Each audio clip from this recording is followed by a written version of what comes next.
요한복음 8장 1절에서 11절 말씀 가지고 은혜를 나누겠습니다. 정죄가 아닌 사랑으로 라는 제목을 제가 한번 붙여보았습니다. 실질적으로 우리가 살아가면서 사랑이라고 하는 단어를 제일 많이 씁니다. 그렇지만 실질적으로 그 사랑이라고 하는 단어가 제일 많이 쓰고 1위에 올랐지만 정작 우리가 현실적인 상황에서 보면요, 비판하고 정죄하고 이런 단어를 더 많이 쓴다는 거예요. TV를 한번 켜보십시오.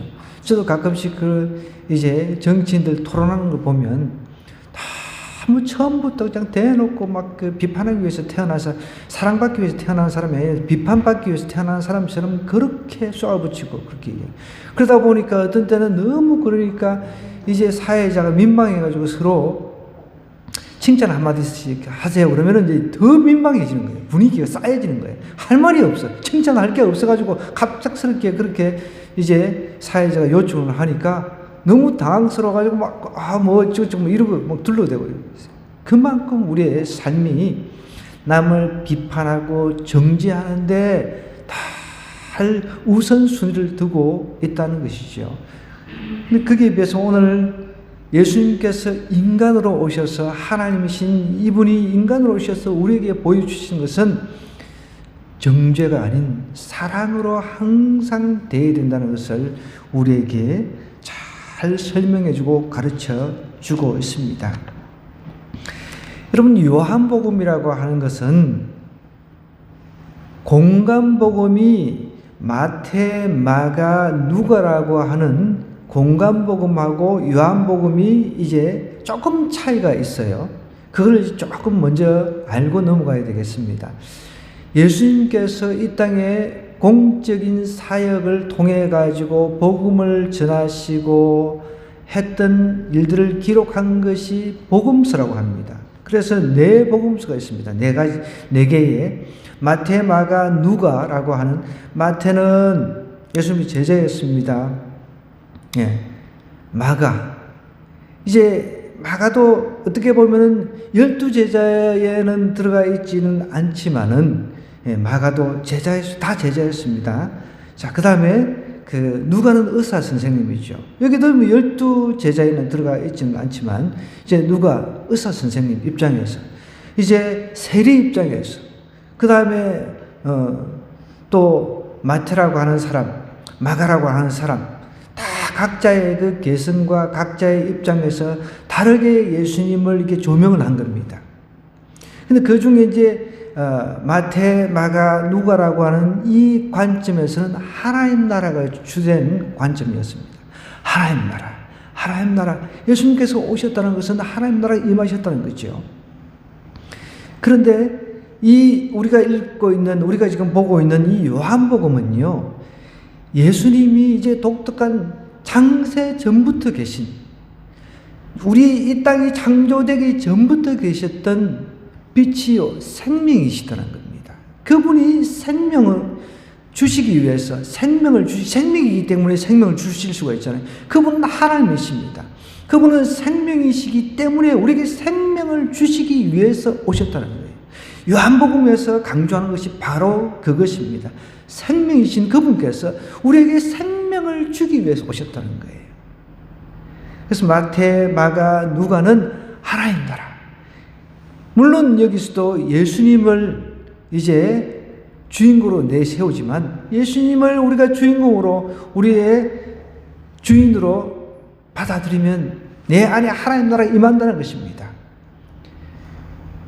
요한복음에서는 이 하나님 나라의 정말 주인이신, 생명의 주인이신 그분이 우리에게 오셨으니까 그분을 먹으라는 거예요. 그분을 영접하라는 거예요. 그분을 영접해야만이 진짜 하나님 나라가 보인다는 것을 이 요한복음을 통해서 우리에게 가르쳐 주시고자 하는 것입니다.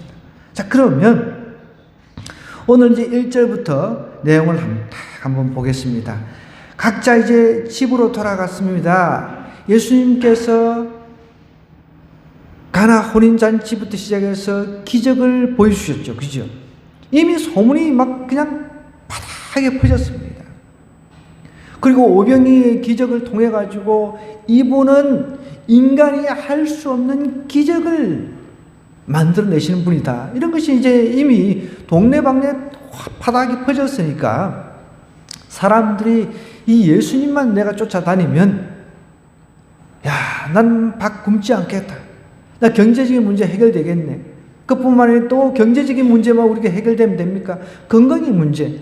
가장 큰 문제잖아요. 건강하고, 여러분, 우리가 100세 시대를 그런데 건강하고 100세까지 잘 먹고 잘 살기를 바라잖아요. 그죠? 근데 건강하지 않아요. 잘 먹고 못 살아요. 이거는 비참한 거죠. 이렇게 오래 산들 무슨 의미가 있습니까? 그때나 예수님 때나 지금 우리가 살고 있는 이 시대나 똑같이 동일합니다. 잘 먹고 오래 잘 살기를, 건강하게 살기를 원합니다. 이미 예수님이 딱 오셔서 그것을 표적을 통해서, 이적을 통해서 보여주셨단 말이에요. 그러니까 가는 곳곳마다 사람들이 몰렸어요. 그런데 예수님께서 정작 백성들에게 강조하고 그 전해주려고 하는 메시지는 무엇입니까? 영적인 떡을 먹으라. 영적인 떡. 썩어질 떡을 위해서 살지 말라는 것입니다. 그래, 이런 말씀을 들었음에도 불구하고, 아이고, 지금 나한테 당장 급한 게 영적인 것보다는 이제 육신의 떡. 육신의 떡에다가 또 건강한 삶, 이것을 사람들이 원했단 말이죠. 예수님이 이제 집회하는 곳마다 다 사람들이 쫓아다니는데 또 오늘 이제 끝나고 난 뒤에 또 각자 집으로 돌아갔습니다. 그래서 예수님은 어떻게 하셨어요? 예수님은 반대했습니다. 예수님은 감람산으로 가셨습니다. 여러분, 감람산으로 가셨다는 것은 예수님은 기도하러 가셨다는 거예요. 성부 하나님, 성부 아버지, 그분과 기도하러 가셨어요. 우리는 아이고 예수님은 이제 떡도 안 주시네. 아이고 내일 되면 또 이제 무슨 기적을 이제 베푸시나 한번 보자. 그 생각으로 집에 가서 이제 막 들어놓아가지고 이야 진짜 우리가 메시아가 왔는데 이제 우리 이제 먹여 살리고 우리 건강하게 만들 이런 것에 부풀려가지고 내일 또 예수님 집회하면 따라가야지 이 생각만 했을 거라는 거예요. 그런데 정작 하나님이신 예수님 그분은 백성들이 떠나고 난 뒤에 어디로 가셨다고요? 감람산으로 가서 기도하고 가셨다. 하나님과의 교제가 더 중요했다는 거죠. 여러분, 먹고 사는 문제보다 더 중요한 게 하나님과의 교제인 줄 믿으시기 바랍니다. 그걸 보여주신 겁니다. 이제 아침에 다시 성전으로 이제 들어오시니까 백성이 다 나오죠. 이미 슈퍼스타 중에 스타입니다. 백성들이 다 나오는지라 앉아서 그들을 또 가르치십니다. 계속해서 가르치는 거예요. 서기관들과 바리새인들이 이제 음행 중에 잡힌 여자를 끌고 와서 가운데 세웁니다. 서기관들과 바리새인들은 그때 당시 어떻게 보면 최상위 계층이었습니다. 지배층의 사람들이었다는 거예요. 이 슈퍼스타 같은 그 예수님이 오셔가지고 백성들의 시선을 한 몸에 받고 있으니까 시기가 생긴 거예요. 질투가 생긴 거예요. 여러분, 참 이 시기 질투라고 하는 것은 참 무서운 겁니다. 우리는 누가 잘 나가고 더 잘 되면 여러분 자꾸 축복해 줘야 돼요. 저는 그래서 어떤 면에서 이 상대평가라고 하는 것은 참 어떤 면에서는 참 무섭다. 물론 어떤 면에서는 또 자극을 시켜서 경쟁을 하게 하는 측면도 있다는 거죠. 상대평가라고 하는 게 여러분 좀 어렵게 생각하지 마세요. 어려운 게 아니에요. 제가 그 초등학교 때 달리기 선수였어요. 믿거나 말거나. 역상 선수. 운동을 잘했거든요. 뭐 학교에서, 시골 학교에서 막 나갔다 하면 1등이고 막 그랬거든요. 그래서 중학교에 들어갔어요. 근데 중학교에 들어가서 이제 또 대회를 이제 나간 거죠. 잘하니까 달리기를. 이제 하만이라고 하는 이제 군 대회를 나간 거예요. 그래서 제가 이제 주 종목이 이제 100m였어요. 100m만 이제 가지고 나갔는데 가니까 키 차이도 나잖아요. 이제 중학교 때. 근데 제가 100m 달리기를 했는데 몇 등을 했겠어요? 거기서 꼴등을 했어요. 꼴등. 동네에서는 1등을 해도요, 여러분, 좀 큰 물에 가서 이렇게 하면 꽁등을 나는 거예요. 그래서 제가 열받아가지고, 원래는 출전 자격이 없는데, 이제 3000m 그 오래 달리기 그게 나가가지고 막 하고 죽기 살기 뛰어버리는데 4등을 냈어요. 저 왜 4등을 했냐면 1등하고 저하고 한 바퀴가 차이 났거든요. 근데 그걸 제가 몰랐어요. 안 그러면 포기를 했을 텐데. 1등하고 저하고 한 바퀴가 차이 나니까, 난 3등인 줄 알았어요. 열심히 뛰었는데 4등이더라고요. 1등하고 나하고 차이가 한 바퀴나 나는 거예요. 사람들이 막, 친구들이 옆에서 막 격려하면서, 아이고, 잘한다고 하고, 물수건도 주고, 막 배는 아파 죽겠는데, 이거 막 뛰지는 못하겠는데, 너무 배가 아파가지고, 포기하려고 하는데, 내가 3등인 줄 알았어요. 근데 나중에 뛰고 보니까 4등인데, 한 바퀴가 차이 나는 거예요. 여러분, 상대평가라고 하는 것이 바로 그것입니다. 그 사람하고 상대적으로 해가지고 평가를 하는 거죠. 그러니까 우리 아이들이 학교에서 이제 내신을 딱 1등급부터 뭐 9등급 나누어가지고 너는 1등급이야, 너는 2등급이야. 이러니까 내가 시험을 못 치면 어떻게 해요? 남들도 못 치기를 기도하고 있는 거예요. 이게 말이 됩니까? 내가 못 치면, 내가 망하면 남도 망하기를 바래요.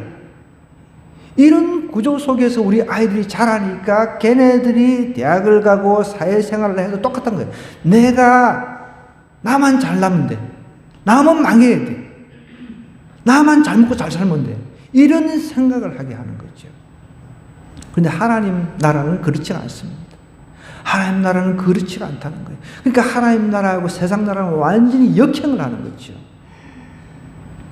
서기관들, 바리새인들은 예수님이라고 하는 메시아가 나타났으면은, 구약을 펼쳐놓고 이분이 예언하신 메시아구나 하면서 따라가서 뭔가 그분의 음성을 들으려고 해야 되는데, 어떻게 했든지 이분을 갖다가 죽여버리려고 시기가 생긴, 상대적으로 평가를 해보니까 말이 안 되잖아요, 이게. 결국은 서기관들과 바리새인들이 음행 중에 한 잡힌 여자를 끌고 와서 이제 가운데 세워놓고 예수님을 이제 딜레마에 빠뜨리려고 합니다. 이것도 저것도 아닌 상황으로 몰아가려고 하는 거죠. 보십시오. 이제 예수님께 이렇게 말합니다. 선생님, 이 여자가 가는 마당을 현장에서 잡혔습니다. 모세는 율법에 이러한 여자를 돌로 치라 명하였거니와 선생은 어떻게 말하겠나이까. 그들이 이렇게 말하면 고발할 조건을 얻고자 하여 예수를 시험함이라. 예수님을 시험하기 위해서 미리 전부터 짜고 다 이렇게 고스톱을 치듯이 그렇게 했다는 거죠. 여기는 가나안 여인만 나오지만 이 남자는 어디로 도망가 버렸는지 남자는 나오지를 않아요.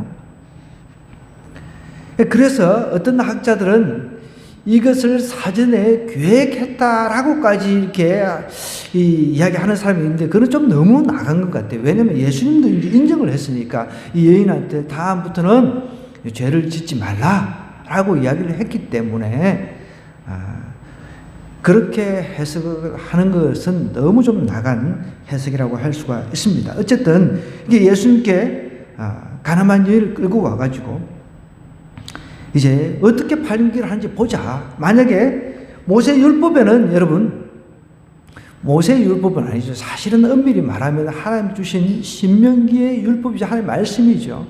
가늠한 사람은 돌로 쳐서 죽이라 그랬습니다. 그런데 만약에 예수님께서 판결을 하기를 이 여자가 돌로 쳐서 죽이라고 하면은 예수님께서 오셔가지고 지금 사랑에 대한 이야기를 하고 또 로마에 지금 압제해 있어요. 로마의 지배 아래에 있기 때문에 사형 판결을 유대인들이 할 수가 없습니다. 이러지도 저러지도 못하는 상황을 딱 알기 때문에 이 서기관들과 바리새인들, 이런 사람들은 율법을 잘 알잖아요. 특별히 이제 서기관이라든지 바리새인 율법을 잘 아니까 이거 어떻게 하나 이렇게 이제 코너에 몰아붙여 가지고 이제 이러지도 저러지도 못하는 상황, 애매한 상황으로 만들어 놓는 거죠. 그럼 이렇게 판결하면 이렇게 이야기를 하고 저렇게 판결하면 저렇게 이제 되어드는 거죠. 여러분은 우리도 그러잖아요. 내가 좋아하는 사람이 있어요. 그 정치인이, 예를 들어서 정치인이 있어요. 그 사람이 어떤 판결을 받아고 이제 감옥을 가게 됐어요. 그러면은 판결을 그따위로 했다고? 어떻게 판결을 그따위로 했냐고? 그렇게 이제 막 되어듭니다. 그죠? 맞아요, 맞아요. 그렇게 하잖아요. 근데 또 이제 내가 싫어하는 사람 있어요. 근데 이 사람은 이제 판사가 판결을 하는데 무죄야. 그럼 또 어떻게 그렇게 판결을 하냐고 또 이렇게 난리칩니다. 똑같은 거죠. 예수님께서 이런 상황이 됐다는 거예요. 이런 상황. 여러분이라면 어떤 지금 그 판결을 하겠습니까? 이 솔로몬의 지혜가, 솔로몬보다 높으신 하나님께서 어떻게 판결하시는지 우리가 내용은 다 나와 있지만 보십시오. 자, 이제 6절에 보니까 그들이 이렇게 말하면 고발할 조건을 얻고자 하여 예수를 시험함이라. 하나님이 지금 인간에게 시험을 당하고 있는 거죠. 예수께서 몸을 굽히사 손가락으로 땅에 쓰시니 그들이 묻기를 맞이 아니하는지라. 이에 일어나 이르시되 너희 중에 죄 없는 자가 먼저 돌로 치라 하시고 다시 몸을 굽혀 손가락으로 땅에 쓰시니 그들이 이 말씀을 듣고 양심의 가책을 느껴 어른으로 시작하여 젊은이까지 하나씩 나가고 오직 예수와 그 가운데 서는 여자만 남았더라 그랬습니다. 자, 오늘 여기서 6절에 보니까 이제 예수님께서 딜레마의 상황, 이러지도 저러지도 못하는 상황이 있잖아요. 그 상황에서 이제 판결을 하게 생겼습니다. 어쨌든 판결을 해야 되니까. 그러면서 제일 먼저 예수님께서 몸을 굽혀서 손가락으로 땅에 쓰는 그런 행동을 하셨어요. 근데 여기에 우리가 각가지 추측을 다 합니다. 도대체 어떤 내용을 쓰셨을까? 그래서 학자들도 추측을 하고 그러는데 실질적으로 그 고대 사본 아르메니아어로 된 신약 성경이 있는데 여기에는 예수님께서 이제 고소하는 사람들의 죄를 일일이 이렇게 기록을 했다라는 그런 이야기가 있습니다. 우리는 예수님께서 정확하게 어떤 내용을 썼는지 모르지만 저는 충분히 가능성이 있다고 봐요. 자, 이제 고소하는 사람이 있어요. 고소하는 사람, 손가락으로 땅에 누구누구 조인재의 죄, 누구누구의 또 죄, 노경환의 죄, 우리 여기 있는 사람 이름을 다 이렇게 적으면서 한 사람 한 사람 이름의 죄를 이렇게 다 적는 것을 예수님께서 보여주신 거예요. 그 사람들이 뭘 적나 이렇게 궁금했을 거 아니에요. 가서 지금 내 이름을 가지고 내 죄를 하나하나 예수님 적고 있네. 그렇게 내가 찔려가지고 어떻게 이 사람을 갖다가 돌로 치라고 하고 계속 주장을 할 수 있겠냐는 거예요. 저는 충분히 가능성이 있다고 봐요. 그들이 묻기를 맞이 아니하는지라. 이에 일어나 이르시되 너희 중에 죄 없는 자. 이 글을 쓰면서 죄 없는 자가 돌로 던져라. 먼저 돌을 쳐라. 죄 없는 자. 여기서 말한 죄 없다라고 하는 것은 완전 무결한 자를 말합니다. 여러분, 노마서의 말씀은 모든 사람이 죄를 범하였으며 하나님의 영광에 이르지 못하였다 그랬습니다. 우리 인간은 죄 없는 사람은 없을 수가 없어요. 우리 인간은 죄인으로 태어났기 때문에 죄를 짓는 것입니다. 여러분, 성인군자라고 하는 말은 우리 인간이 갖다 붙인 거죠. 어떻게 죄가 없습니까? 죄송한 표현이지만 여러분, 석가가 죄가 없습니까? 석가모니라고 하는 고타마 시탈다가 죄가 없습니까? 그 사람도 죄인 중에 괴수로 태어난 거예요. 마호메치라고 하는 사람, 그 사람도 마찬가지입니다. 다 죄인으로 태어난 거예요. 죄 없이 태어나신 분은 오직 예수 그리스도밖에 없습니다. 죄 없는 자가 먼저 돌을 던져라. 그건 니네들 성경 잘 알고 있으니까, 구약 성경 잘 알고 있으니까 그래. 그러면은 이제 그냥 와서 보라고 한 건 아니에요. 그죠? 예수님께서 내 누구 죄 기록할 테니까 와서 봐라. 예수님 그냥 손으로 썼다 그래요. 손으로 땅에다가 이렇게 쓰신 거예요. 그러면 보이도록 읽히도록 이렇게 하지 않았겠습니까? 저는 충분히 이 아르메니아로 된 이 신약 성경의 기록이 나는 충분한 가능성이 있다라고 느끼십니다. 그러니까 사람들이 궁금해, 뭐 쓰나 이렇게 해서 봤을 거란 말이에요. 근데 나에 대한 죄, 너 과거에 뭔 죄를 짓고 하나님 다 하시니까. 그렇잖아요. 네가 죄인인데 어떻게 다른 사람의 죄를 네 죄는 보지는 못하고 네 눈에 있는 그 티는 보지 못하고 남에 있는 그 티를 갖다가 그렇게 잘 보냐? 그런 거죠. 똥 묻은 개, 개 묻은 개, 나무란다고, 그죠? 우리 그런 속담이 있듯이. 그렇게 예수님께서 사람들을 찔러버리니까 어떻게 이야기를 합니까? 다시 또 몸을 굽혀가지고 손가락을 땅에 쓰시니까 그들이 이 말씀을 듣고 어떻게 양심의 가책을 느꼈다고 했습니다. 사람에게는 하나님께 주신 양심이라고 하는 것이 있습니다. 양심이라고 하는 게 있다는 거예요. 여러분, 도둑들도 양심이 있어요? 있어요? 있습니다. 그러니까 마스크 쓰고 도둑질을 하고 부끄럽게 마스크 쓰고 여름인데도 막 잠바를 뒤집어 쓰고 나오고 눈만 이렇게 딱 나오도록 그 양심이 있다는 거죠. 만약에 떳떳하다면은 한여름에 뭔 잠바를 겨울 잠바를 입고 나와요. 모자 뒤집어 쓰고 마스크 쓰고 모든 인간에게는 하나님 주신 양심이라고 하는 것이 있다는 거예요. 예수님께서 몸을 굽혀가지고 손가락으로 땅에 쓰시니까 그들이 이 말씀을 듣고 양심에 어떻게 가책을 느꼈습니다. 어른부터 시작해서 젊은이까지 하나씩 아마 이 간암 현장을 목격해 잡아왔던 사람들 중에 아마 이제 어른들하고 젊은이가 이렇게 합세해가지고 예수님을 어떻게 했는지 이제 이 딜레마에 빠뜨려가지고 우리 예수님 갖다가 아주 그냥 한마디로 속된 말로 그냥 아주 쫑코를 줘버리자. 그런 계획을 가지고 왔는데 결국은 자신들의 죄들을 오히려 바라보게 하는 그런 그 순간이 됐다는 거죠. 그럼 우리도 마찬가지입니다. 남을 쉽게 정죄하는 것이 우리의 습성이라는 거죠. 죄된 인간의 습성이라는 것입니다. 보십시오. 이제 다 떠나가고 예수님하고 이 여자만 남았는데 예수님께서 10절에 보니까 일어나서 여자 외에 아무도 없는 것을 보시고 이제 여자에게 이렇게 이야기를 합니다. 너를 고발하는 사람들이 어디 있느냐? 너를 정죄한 자가 없느냐? 대답하되 주여 없나이다. 예수께서 이르시되 나도 너를 정죄하지 아니하노니. 그렇다고 해서 이 여자가 죄가 없다는 것은 아닙니다. 너는 죄인이야. 영원한 죄인이야. 그게 아니라는 거예요. 예수님은 이 땅에 오신 이유가 뭡니까? 수많은 영혼들을 구원하시기 위해서 오셨습니다. 심판으로 오신 것이 아니라 초림 때 오신 예수님은 여러분 심판으로 오신 것이 아니라 구원자로 오셨다는 거예요. 구원자. 세상을 심판으로 오신 것이 아니라 구원으로 오셨다는 겁니다. 물론 이제 재림하실 때 그때는 심판주로 오십니다. 세상을 심판하신 심판주로 오시는 거예요. 그래서 예수님이 이제 구원자로 오셨을 때 우리가 예수님을 만나고 그분을 믿기만 하면 우리는 구원을 받는 거예요.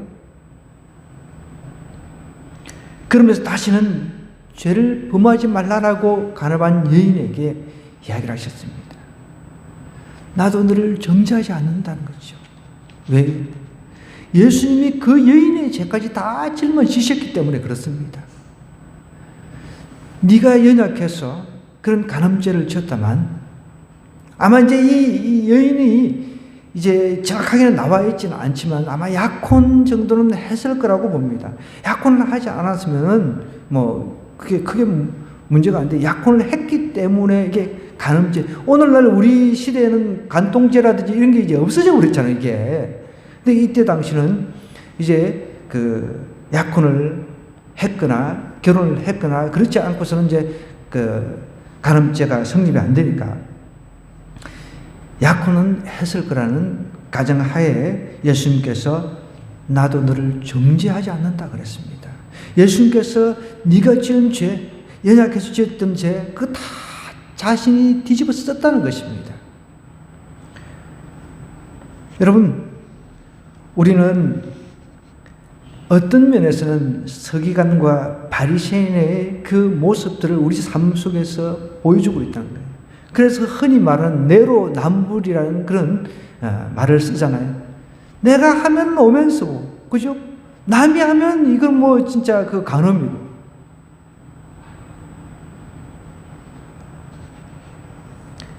오늘 우리 주님의 태도를 한번 보십시다.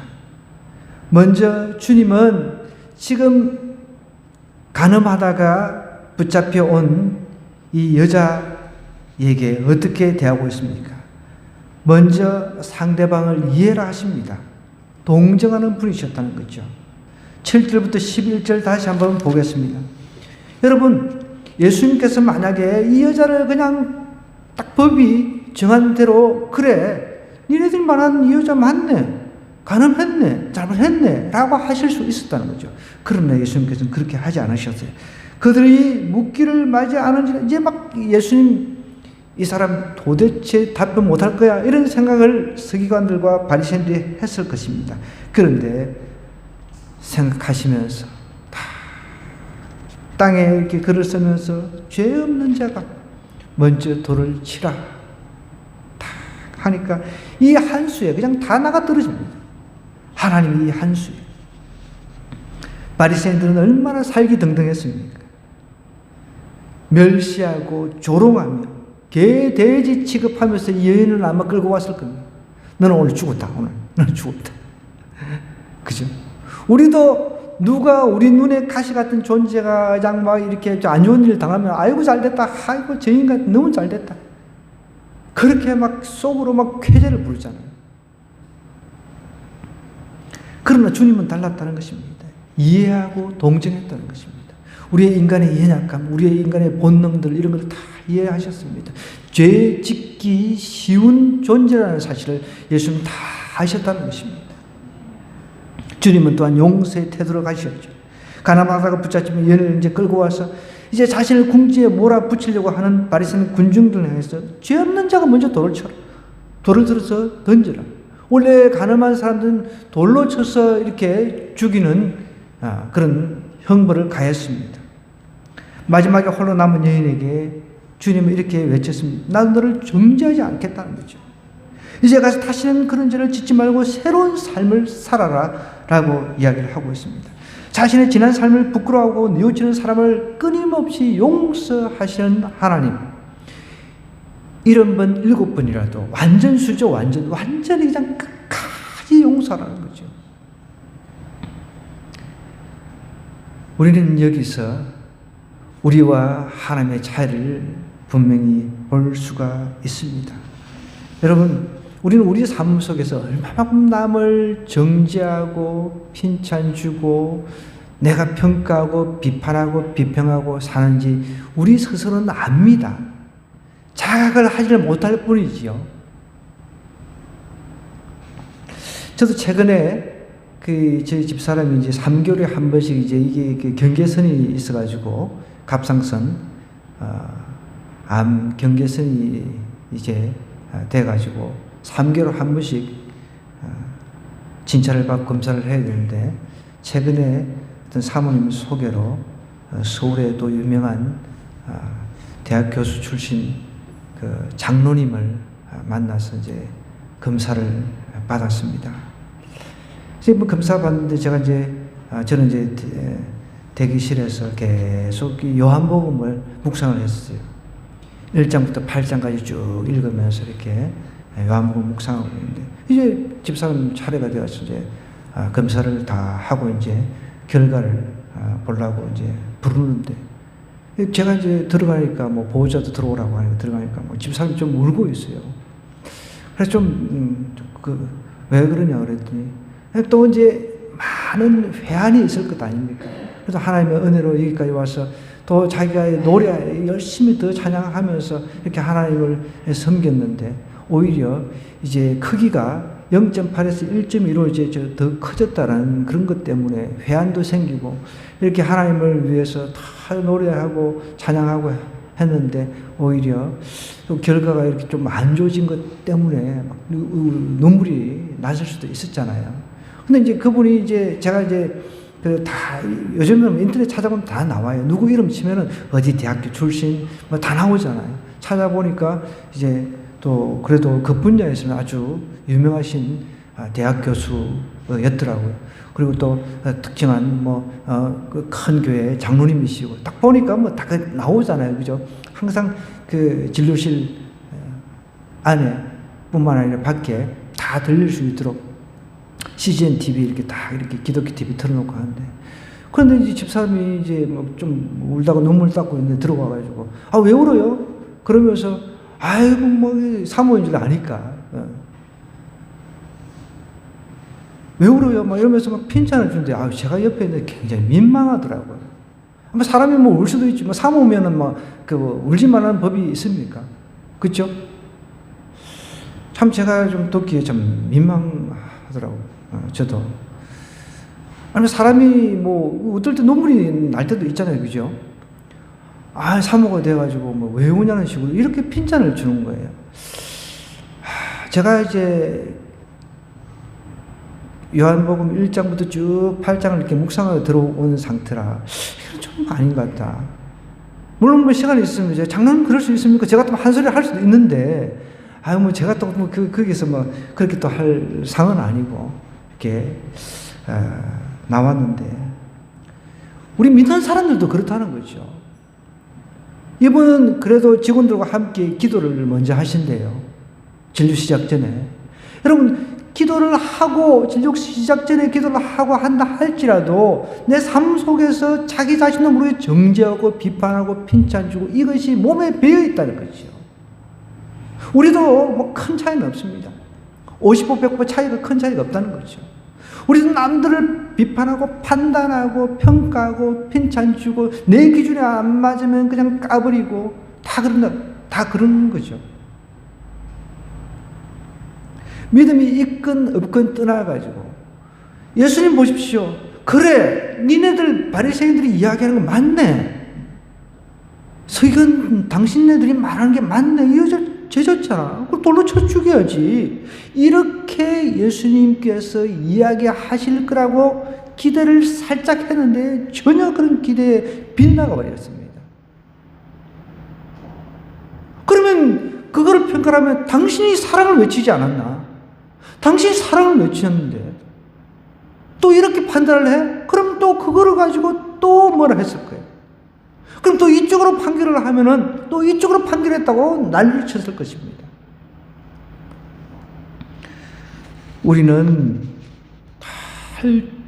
남을 정죄하는 것이 습관화되어 있다는 것이죠. 그리고 저도 마찬가지입니다. 그래서 어떤 것을 제가 예를 들어서 TV에 어떤 죄지는 사람이 나와요. 그럼 처음에는 막 저도 같이 마음속으로 동시 저놈 죽일 놈이네. 저놈 죽일 놈 맞네. 그러다가 속으로는 과거에 너는 어쨌냐? 그런 그 마음을 하나님께 주시는 거예요. 과거에 너는 어쨌냐는 거예요.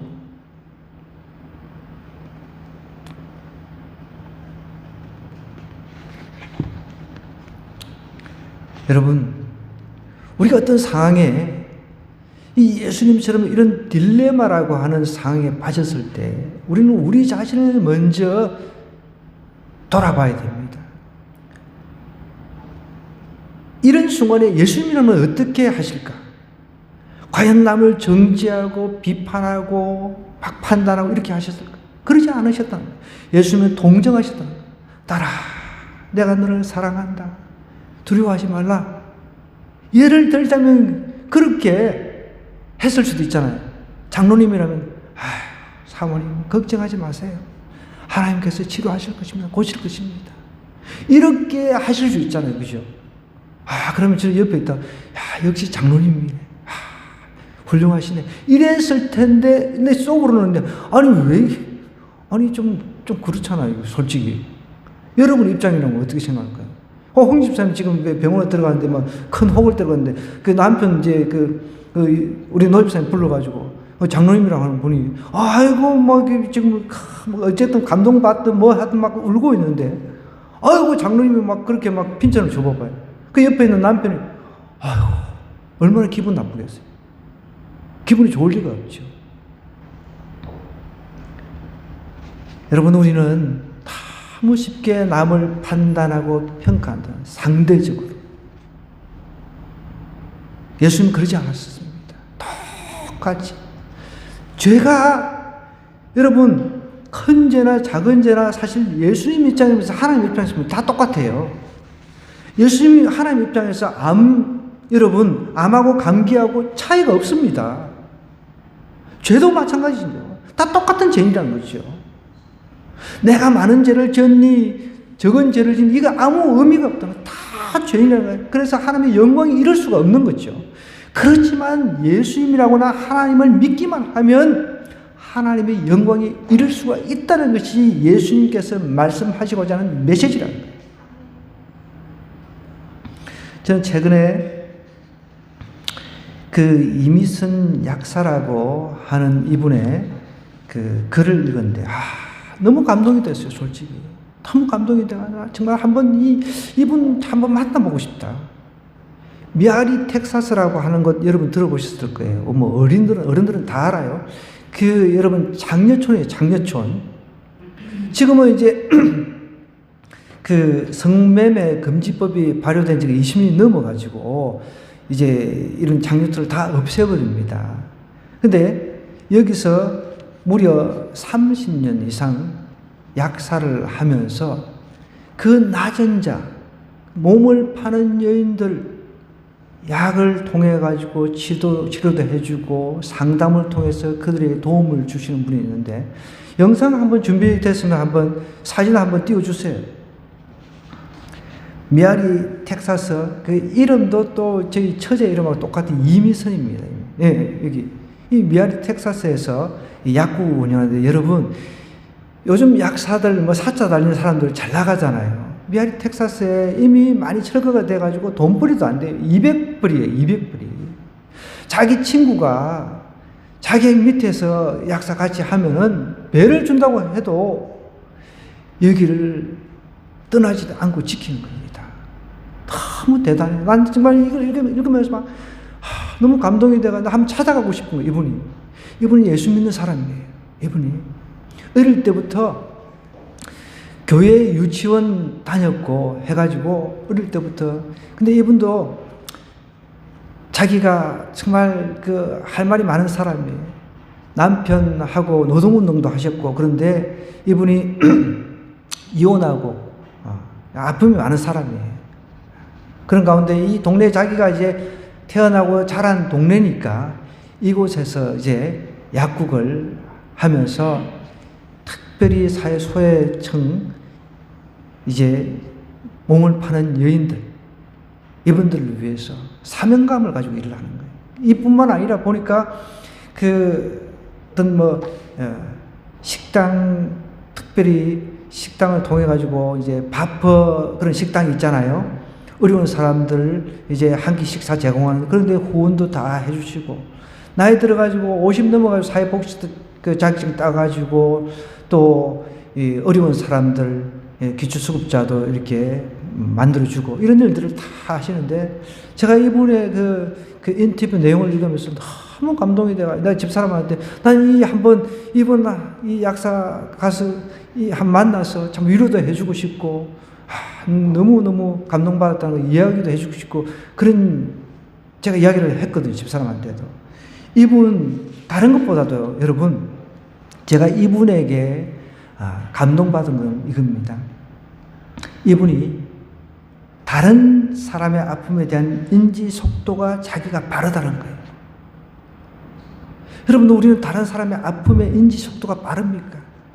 여러분, 우리가 옆에 그 어떤 몸을 파는 여자가 있어요. 우리는 어때요?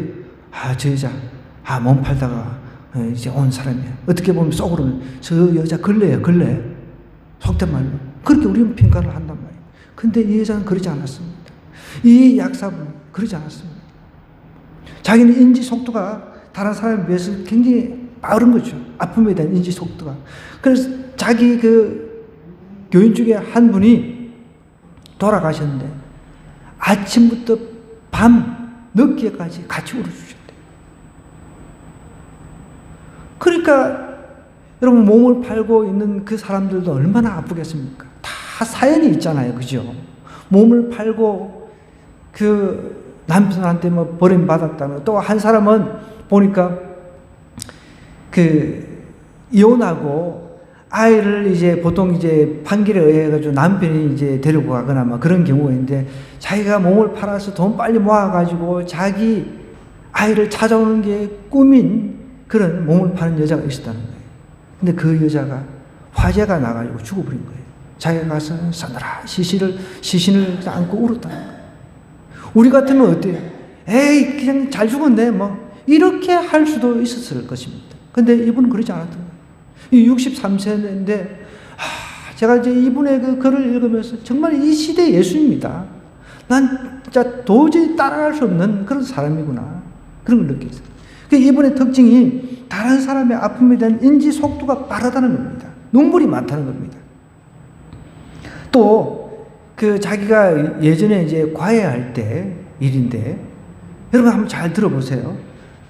애들 과외하다 보면 진짜 저도 아이들을 가르쳐 보면 아주 좀 잘 받아들이는 애들이 있습니다. 금방금방 똑똑한 애들이 있어요. 근데 좀 어떤 속 때문에 띨띨한 애들도 있어요. 빨리 이게 안 들어오는 애들이 있단 말이에요. 근데 이 사람은 절대로 다그치지 않았다는 거예요. 우리는 한번 꿀밤면 이것도 못해 막 그러면서 막 셀이나 난리를 치잖아요. 그죠? 절대로 안 다그쳤대요. 왜냐하면 지금 배운 애가 더 답답한 걸 자기가 알기 때문에 자신까지 돌을 던지지 말자라고 다짐을 했다는 거예요. 애들 가르칠 때. 대단하잖아요. 우리는 어떻게 그것도 못해. 그냥 누구 닮아가지고 머리는 꼭 지 아버지 닮았어. 또 머리는 또 지 엄마 닮았어. 서로 이렇게 막 욕하면서 막 꿀밤을 미고 그런단 말이에요. 그래서 제가 이번에 글을 보니까 절대로 다그치지 않았다는 거죠. 이분의 한 이야기 중에 제 심장을 막 찌르는 게 있었습니다. 질책을 쉽다는 겁니다. 손잡고 울어주는 게 어렵다는 거예요. 질책을 쉽다는 거예요.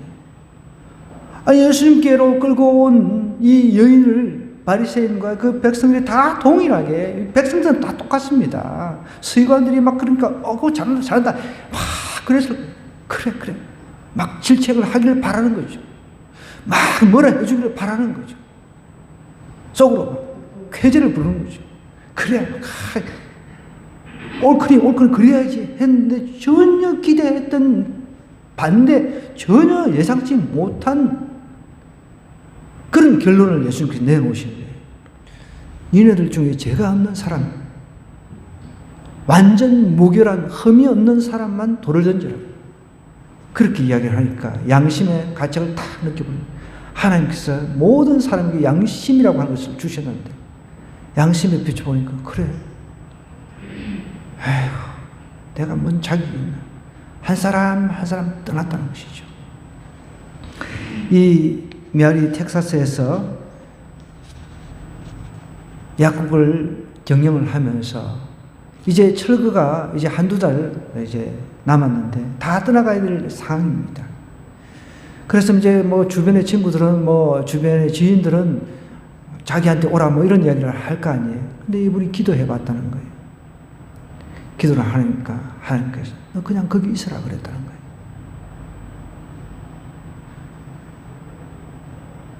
여러분이 약사 정도 되면은 좀 병원이 있는 곳으로 가가지고 처방전을 많이 이렇게 받아야 돈이 잘 되잖아요. 그죠?